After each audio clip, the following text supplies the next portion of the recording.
नमस्कार दोस्तों, धनवान बनने के राज के दूसरे भाग में आपका हार्दिक स्वागत। अपने मानसिक तिजोरी को बड़ा करें। पैसे के लिए गुप्त मनोविज्ञान है। ज्यादातर लोग इसके बारे में नहीं जानते हैं। यही कारण है कि अधिकांश लोग कभी भी आर्थिक रूप से सफल नहीं होते हैं। पैसे की कमी समस्या नहीं है, यह केवल जो आपके अंदर घटित हो रहा है उसका एक लक्षण मात्र है। पहला कारण यह है कि लोग गरीब हैं क्योंकि वे अमीर बनना ही नहीं चाहते। जैसा कि बेतुका लग सकता है, पर यह सच है। यह जो मैंने सीखा है, यदि आप अपने जीवन में छोटे वृद्धिशील सुधार करना चाहते हैं तो अपने व्यवहार को बदलें। लेकिन अगर आप अपने जीवन में नाटकीय क्वांटम छलांग लगाना चाहते हैं तो अपनी मान्यताओं को बदलें। कई सारे लोग अपने व्यवहार को बदलने की कोशिश कर रहे हैं। वे धन बचाने की कोशिश करते हैं, वे अध्ययन करते हैं कि कैसे निवेश किया जाए, वे एक छोटा व्यवसाय शुरू करते हैं, लेकिन यह पर्याप्त नहीं है जब तक कि वे अपनी सोच की प्रक्रिया को फिर से न तैयार करें। अन्यथा पुरानी सोच उनके नए व्यवहार को तोड़फोड़ देगी। इस वीडियो के पहले भाग में मैंने जो कहा है उसे दोहरा दूंगा। आपकी धन की समस्याएं असल में मन की समस्याएं हैं, और पहली मन की समस्या आपके बारे में आपके अपने मूल विश्वास है। जब तक आप अपने मन में अपनी खुद की तस्वीर नहीं बदलते, तब तक अमीर होना लगभग असंभव है। भले ही आपके पास दुनिया के सभी कौशल और कनेक्शन हो, यहाँ तक कि अगर आप बड़ी मात्रा में पैसा कमाते हैं और यदि आप अपने मानसिक तिजोरी को बड़ा नहीं करते तो आप इसे फिर से खो देंगे। K3 के संस्थापक डॉक्टर मधुकर राव, जो घरों का निर्माण करते हैं और गरीबों में से गरीब लोगों के जीवन का पुनर्निर्माण करते हैं, वे कहते हैं, मुझे एहसास हुआ कि गरीबी नौकरियों की कमी या धन की कमी से नहीं है, यह गरिमा की कमी से है। गरीबों ने सपने देखने की क्षमता खो दी है, इसलिए हम बहुत रंगीन मकान बनाते हैं। जब हमारे घर का नया मालिक प्रत्येक सुबह उठता है और अपने घर के चमकीली रंगों को देखता है तो उसे पता चलता है कि वह फिर से सपने देख सकता है। अपने मानसिक तिजोरी में वृद्धि करें, अपनी भावनाओं का सामना करें। What you can feel, you can heal। आप जिसे महसूस कर सकते हैं आप उसे ठीक भी कर सकते हैं। गरीबों के छोटे मनोवैज्ञानिक पर्स होते हैं। भगवान उन्हें और अधिक देना चाहते हैं, लेकिन उनका मनोविज्ञान आशीर्वाद को नहीं संभाल सकता। आप पैसा क्यों कमा रहे हैं, वैसे भी व्यापार में आप क्यों है, यह सोच ही उत्तर है। पहला, क्योंकि मैं अपने परिवार से प्यार करता हूं। मैं एक ब्रह्मचारी पुजारी नहीं, बल्कि एक पति और 2 बच्चों का पिता हूं। मुझे पैसे कमाने की जरूरत है, वरना मैं भगवान की मर्जी नहीं रख पाऊंगा। दूसरा, क्योंकि मैं अपने परिवार से परे प्यार करना चाहता हूं। मैं पर्याप्त कमाई से संतुष्ट नहीं हूं। मेरा दिल मेरे अपने परिवार के लिए बहुत बड़ा है।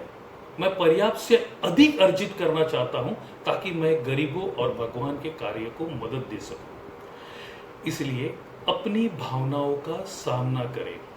और दूसरा, अपने धन आराम क्षेत्र यानी मनी कंफर्ट जोन को बढ़ाएं। आपको अपनी मानसिक तिजोरी को बड़ा करना पड़ेगा। कुछ लोग इसे हमारी मनी कंफर्ट जोन कहते हैं। क्या आप एक करोड़पति के साथ खुद को होने की कल्पना कर सकते हैं? कुछ लोग तो इस दृश्य को देख ही नहीं सकते हैं।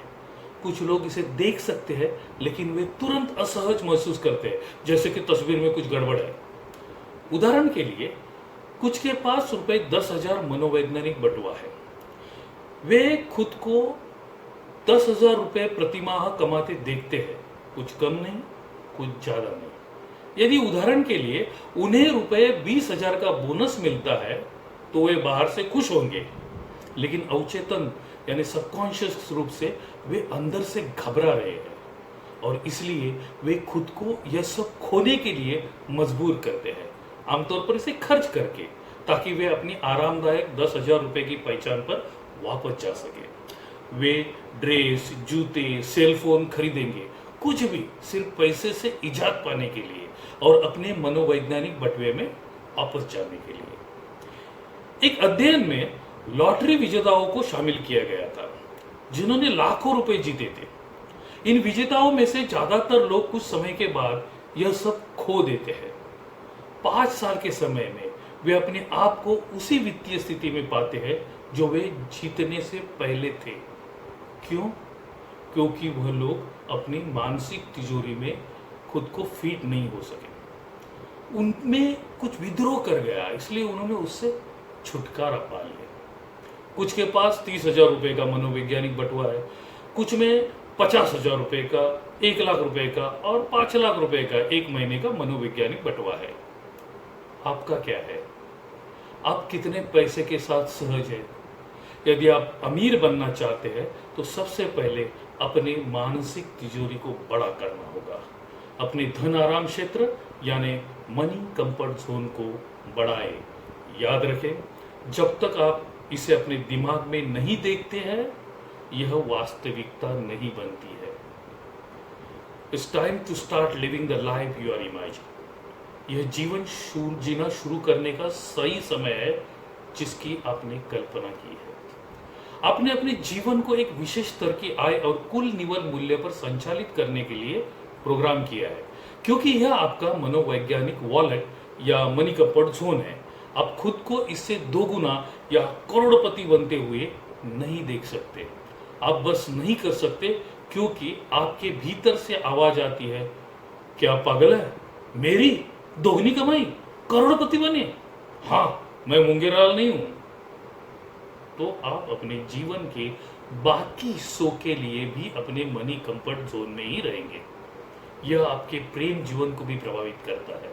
अधिक संभावना होती है कि आप अवचेतन रूप से यानी सबकॉन्शियसली किसी ऐसे व्यक्ति से शादी करने के लिए आकर्षित होंगे जिसका आकार आपके मानसिक तिजोरी के समान हो, इसलिए कि आप दोनों उस जोन में आराम से रह सके। खैर, मुझे आपको एक खबर देनी है। क्या आप जानते हैं कि आपके मन आंतरिक वित्तीय थर्मोस्टेट यानी अंतर्मन में धन की गर्मी का वह डायल कौन सेट करता है? आप करते हो। तो कभी भी जब आप चाहे आप भी अपने मानसिक तिजोरी को अपने मनचाहे आकार में बड़ा कर सकते हैं। आप अपना धन सुविधा क्षेत्र बढ़ा सकते हैं। कैसे? अपनी कल्पना से शुरू करें। अगले साल तक आप जो भी कमा रहे हैं उससे 2 गुना कमाई करने की कल्पना करें। बुद्धिमान निवेश यानी इन्वेस्टमेंट और कुछ साइड बिजनेस के माध्यम से। ये सही है। डबल, उसके साथ कंफर्टेबल हो जाओ। अपने आप को सब पैसे खर्च न करते हुए देखें तथा वास्तव में इसे बचाते हुए, इसे निवेश करते हुए और अपने पैसे को बढ़ते हुए देखें। अपने फुल टाइम जॉब से हटकर खुद को साइड में एक व्यवसाय के साथ देखें। अपने आप को उदारतापूर्वक दान देते हुए देखें कि आप बड़े चेक लिख रहे हैं संतोष मार्ग के नाम। जैसा कि आप जानते हैं, इस संगठन का उद्देश्य है लोगों को सूचित करने और उनकी वास्तविक क्षमता का एहसास बढ़ाने में मदद करने के लिए प्रेरित करना। तो जब तक आप इसे अपने दिमाग में नहीं देखते यह वास्तविकता नहीं बनती है। आपकी सेल्फ इमेज आपकी सफलता के स्तर को आकर्षित करेगी। लोग उस चीज को आकर्षित नहीं करते हैं जो वह चाहते हैं, लेकिन वह जो वे है। लोग उसे आकर्षित नहीं करते जो वे चाहते हैं, लेकिन वे जो चाहते हैं सोचते हैं कि वे है। यानी आपकी खुद की तस्वीर सिर्फ एक तस्वीर नहीं है, यह आपके सच्चे भविष्य की एक तस्वीर है।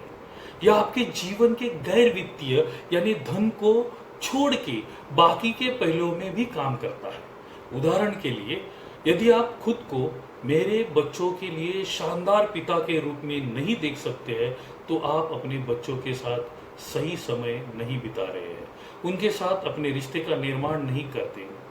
आपने ऐसा नहीं किया क्योंकि आपने अपने आप को उस रूप में देखा ही नहीं था।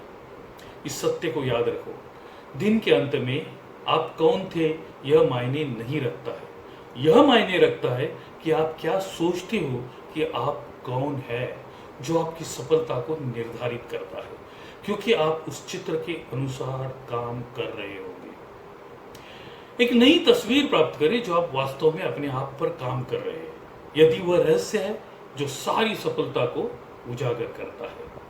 डेनिस वेटली कहते हैं, जब आप उस चीज पर काम करना बंद कर देते हैं जिसे आप प्राप्त करना चाहते हैं और खुद पर काम करना शुरू करते हैं, तभी आपको वह मिलेगा जो आप चाहते हैं।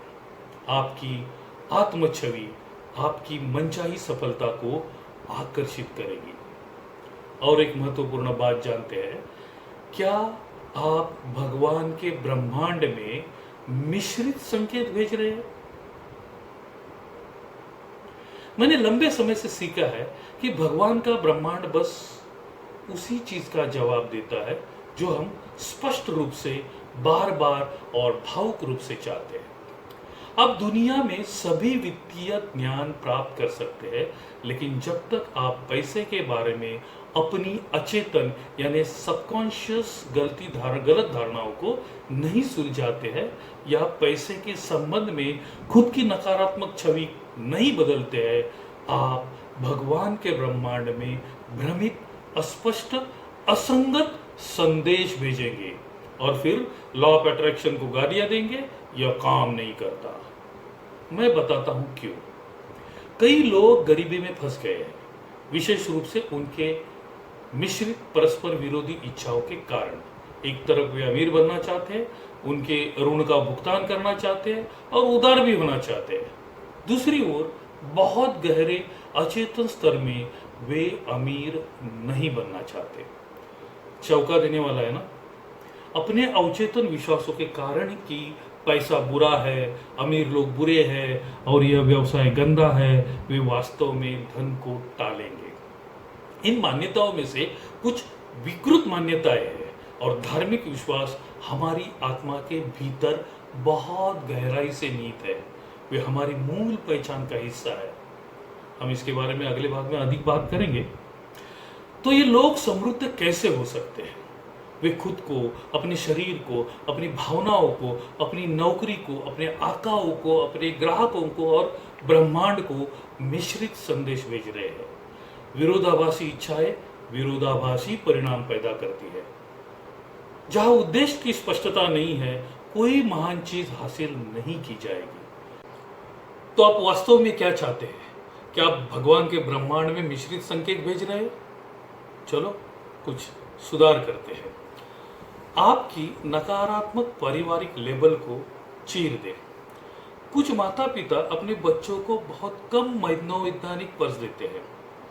हम अपने परिवार से अपने मनोवैज्ञानिक पर्स का आकार प्राप्त करते हैं।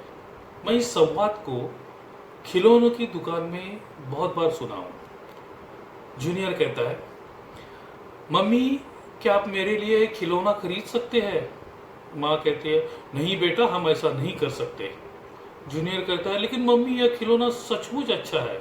माँ, बेटा तुमने मुझे नहीं सुना, हम अमीर नहीं है। जूनियर कहता है, लेकिन मम्मी मैं सच में इस खिलौने को बहुत पसंद करता हूँ।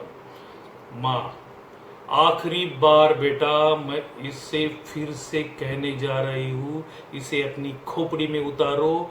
आपका परिवार गरीब है, तुम्हारी माँ गरीब है, तुम गरीब हो। बच्चा अपने मस्तिष्क में गोंदने वाले उस लेबल के साथ बड़ा होता है, मैं गरीब हूं। जब तक वह अपने मनोवैज्ञानिक में बुना हुआ उस पारिवारिक लेबल को फाड़ नहीं देता, वह हमेशा गरीब व्यक्ति की तरह ही काम करेगा। क्या मैं अन्य प्रकार के संवाद सुझा सकता हूं? जैसे जूनियर कहता है, मम्मी क्या आप यह खिलौना खरीद सकते हैं? तो माँ ने क्या कहना चाहिए? हम वह खरीद सकते हैं, लेकिन हम नहीं चुन रहे हैं। जूनियर बोलता है, लेकिन मम्मी यह खिलौना सच में अच्छा है। माँ कहती है, बेटा हम इसे खरीद सकते हैं और अभी खरीद सकते हैं, लेकिन हम आर्थिक रूप से बुद्धिमान लोग हैं, इसलिए हम अपने पैसे का निवेश करते हैं ताकि यह बढ़ता रहे। Rip out your negative family levels. अपने नकारात्मक पारिवारिक लेवल को चीर दिए। आपके बच्चे जब वो छोटे हैं तभी उन्हें प्रशिक्षित करें। सबसे बड़ा उपहार जो आप अपने बच्चों को दे सकते हैं वह जिम्मेदारी की जड़ें और स्वतंत्रता के पंख है। आपके छोटे बच्चे खिलौना खरीदना चाहे तो उन्हें छोटे बच्चों को बचपन में ही सिखाए कि उसके लिए पैसे कमाने पड़ते हैं। हो सके तो अपने किसी पहचान के दुकानदार से व्यवहार कैसे होते हैं, माल कैसे बेचा जाता है और पैसे कैसे कमाए जाते हैं उसका रियलिटी शो दिखाए। छुट्टियों में उस दुकान में उन्हें काम करने के लिए लगाए, उन्हें समझने दीजिए बेचने में कोई शर्म नहीं है, यह सेवा करने का एक शानदार तरीका है। छोटी सी उम्र में भी यदि आप विश्वास करते हैं तो लगभग सब कुछ संभव है। हमें इस पाठ को फिर से सीखने की जरूरत है। आपके बच्चे छोटे हैं तभी उन्हें प्रशिक्षित करें और अपने लिए अपने मनोवैज्ञानिक वॉलेट के आकार को बड़ा करने के लिए अपने कौशल को बढ़ाएं। आपको आपकी आमदनी डबल करनी है या उससे भी ज्यादा, तो फिर उसे कमाने से आपको क्या रोक रहा है? केवल दो चीजें, आपका विश्वास और आपका कौशल। सबसे पहले आप अपने आप को डबल कमाते हुए नहीं देखते, इसलिए आप उसकी कल्पना नहीं कर सकते, और जो आप अपने मन में नहीं देख सकते वो वास्तव में कभी नहीं होगा। लेकिन जिस क्षण आपका दिल मानता है कि यह हो सकता है तब यह संभव हो जाता है। लेकिन यहाँ एक अन्य कारक है, आपको प्रति माह डबल कमाने के लिए आवश्यक कौशल का स्तर भी होना चाहिए, और इसलिए कि अब आपको क्या करने की कोशिश करनी होगी, आपको विभिन्न आकाओं से सीखना होगा, अपने कौशल स्तर के अंतराल को भरना होगा। इसलिए आपको मार्केटिंग के बारे में, डायरेक्ट मार्केटिंग से लेकर इंटरनेट मार्केटिंग, कॉपी राइटिंग से लेकर सेलिंग आदि के बारे में अधिक सीखना होगा। आपको स्टॉक मार्केट, कमोडिटी मार्केट के शेयरों में निवेश करने के बारे में अधिक सीखना है। म्यूचुअल फंड्स के ऑपरेशंस कैसे चलते हैं यह भी सीखना है। आपको शायद अपना मनोवैज्ञानिक बंटवा पहले ही बड़ा कर लिया हो, अब आपके अपने मानसिक तिजोरी के आकार से मेल खाने के लिए अपने कौशल को बढ़ाने की आवश्यकता है। ऐसा ही करें, अपने आप से पूछे और अपने आकाओं से पूछे मुझे क्या कौशल चाहिए। हम छठे भाग में इसके बारे में अधिक चर्चा करेंगे। अभी के लिए आप अपने मानसिक तिजोरी के आकार से मेल खाने के लिए अपने कौशल को बढ़ाएं और इस सीरीज के 8 भाग में कोई भी मिस ना करें। अगर नहीं किया हो तो अभी इस चैनल को सब्सक्राइब करें, बेल आइकन को दबाएं और आने वाले सभी भागों को सीख के अपने आप को धन के काबिल बनाने के लिए इस सफर को जारी रखें। शुभमस्तु।